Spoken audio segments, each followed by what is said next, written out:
బొత్స శ్రీనివాస్ బొత్స పెట్టినారా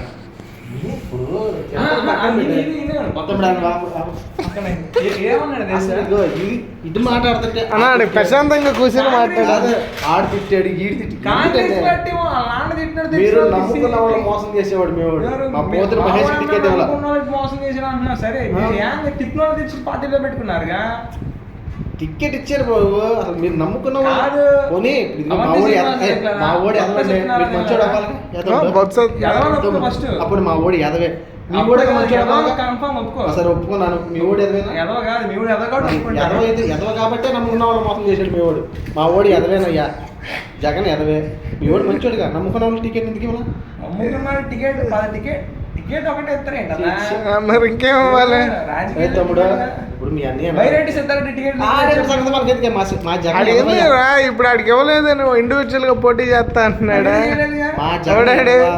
మీ ఓడి నమ్ముకున్న వాళ్ళు ఎందుకు మోసం చేశాడు? నాన్న తిట్టినాడు. ఇప్పుడు నువ్వు ఎంతమంది తిట్టాడు? ఎన్ని ఎందుకండి మా వాడు ఎదవ నేను ఒప్పుకున్నాగా. మీ నాన్న నువ్వే చంపేశావు, ఆస్తి కోసం నువ్వే చంపేసి నేను తిట్టాను. మైకి పెట్టి పెద్ద మీటింగ్ పెట్టి చెప్తా కాంగ్రెస్ పార్టీలో ఉన్నప్పుడు. ఆన్లైన్ ఇచ్చి మళ్ళీ వైసీపీలో ఎందుకు ఇచ్చావు టికెట్? అసలు ఈ సంగతిలో ఎంత నువ్వు దీనికి సమాధానం చెప్తే దానికి అర్థమైంది నీకు. మీరు మీ పిల్ల సైనికుల వల్లే జగన్ చంద్రబాబు అది ఎదగట్లా కాదన్నా. అసలు నేను మాట్లాడేది నమ్ముకున్న వాళ్ళ మోసం చేయకూడదు నేను అంటే జగన్ మోసం అంటే మళ్ళీ ఏం చేసాడు మోసం? అక్కడ పొత్తులో పోతున్న మహేష్ టికెట్ కూడా నేను హట్ అయ్యా. నువ్వు హట్ అవుతావు. ఎందుకు హట్ అవుతావు? నువ్వు వైసీపీ కార్యకర్త హట్ అవుతావు. ఆడు కొంచెం వీక్ ఉన్నాడు, గెలిచేచ్చినా తిప్పుకున్నట్టు ఇప్పుడు విజయవాడ వచ్చినప్పుడల్లా ఆడినా కుర్రాలను మోటివేట్ చేసేది. పశ్చిమ నియోజకవర్గం ఒక రాష్ట్రం ఒక డివిజన్ కి ఎంత అయిపోతే రాష్ట్రం మొత్తం చూసుకోవాలి. అక్కడ రాష్ట్రం మొత్తం పోటీ చేస్తే ముఖ్య మోగి 21 అట్లోనే అందరు టీడీపీ క్యాండిడేట్లు సగం మంది. ఇంకేలేట 2 రోజులకి వెళ్ళి పడుకున్నాడు ఇంత హైదరాబాద్. వైసీపీ కాంగ్రెస్ పార్టీ కార్యకర్తలు తమ్ముడు కాంగ్రెస్ ఎక్కడ ఉంది అసలు? 2 రోజులకే వెళ్ళి హైదరాబాద్ లో పడుకున్నాడు జ్వరం వచ్చాడు. ఈడేంది వైసీపీలో ఉన్న వాళ్ళందరూ కాంగ్రెస్ అంటే కదా. వాళ్ళు కాంగ్రెస్ వాళ్ళు కాదు, వాళ్ళు వైఎస్ఆర్ కాంగ్రెస్ వాళ్ళు. వాళ్ళు తీసేస్తే మహా అయితే 30 మంది కూడా లేదు. వాళ్ళని తీసేయాలి పెట్టుకున్నారు మీరు. ఎవరు భయండి ఖచ్చితంగా కొడితే పొద్దుకు వెళ్ళా బీజేపీ కాళ్ళు ఎందుకు పట్టుకున్నారు? 0.5% కూడా లేదు ఓట్ షేరింగ్. 10 టికెట్లు దిగించుకున్నారు. మరి మీ కూడా వెళ్ళి కాలు మధ్యలో దూరిపోతాడు ఎందుకు?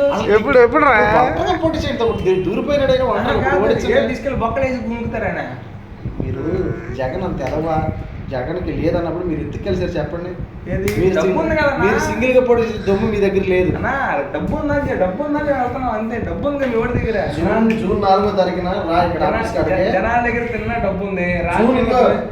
జూన్ 4వ తారీఖున డాక్టర్ వైఎస్ ఎడుగూరి సందెంట జగన్మోహన్ రెడ్డి మళ్ళీ ముఖ్యమంత్రిగా ప్రమాణ స్వీకారం చేస్తాడు. మేము చూస్తాం. ఇందిరాగాంధీ స్టేడియం విజయవాడ ఉదయం 10 గంటల 15 నిమిషాలు. మీ వ్యక్తిగతంగా పవన్ కళ్యాణ్ ఏమనకూడదు కానీ పొరపాటు నేను చెప్పింది కానీ నిజమైతే ఇంకా 5 సంవత్సరాలు మొత్తం ఇల్లు రాసి పెట్టుకుని కొంచెం జూమ్ చేసుకోండి. 2024 జూన్ నెలలో మళ్ళీ మా జగన్ అన్న ముఖ్యమంత్రి చేస్తాడు. మీరందరూ హాయిగా నిద్రపోండి. ఆంధ్రప్రదేశ్ ఊపిరి పీల్చుకో. జగన్ అన్న మళ్ళీ వస్తున్నాడు. జై జగన్. ఈ పిల్ల సైనికులు నమ్ముకున్న మంచి మంచి పోతిన మహేష్కే టికెట్ ఇవ్వలేదు పాపం. మోసం చేస్తున్నాడు. నమ్ముకున్న వాళ్ళకి మోసం చేస్తున్నాడు. పవన్ కళ్యాణ్ ఇలాంటి వాళ్ళు సపోర్ట్ చేయబట్టే ఆడ అట్ అయిపోయాడు. దేవుడు దయవల్ల జై జగన్ జై జగన్ చెప్పినట్టుగానే జరిగితే 2 కిడ్నీలు పసక్. ఆంధ్రప్రదేశ్ ఊపిరి పీల్చుకో. 2024లో డాక్టర్ వైఎస్ జగన్మోహన్ రెడ్డి గారు మళ్ళీ ఆంధ్రప్రదేశ్ ముఖ్యమంత్రిగా ప్రమాణ స్వీకారం చేస్తారు. జై Jagan. Jagan. I stand for Jagan. దేవుడు దండం పెట్టుకో. పొరపాటున జరిగితే నష్టపోయేది 2 జగన్ కోసం కిడ్నీలు కదా నా ప్రాణం ఆయన ఇస్తాను. అది రెడీ. కిడ్నీలు ఇచ్చేవాళ్ళు కూడా పెట్టి తమ్ముడు.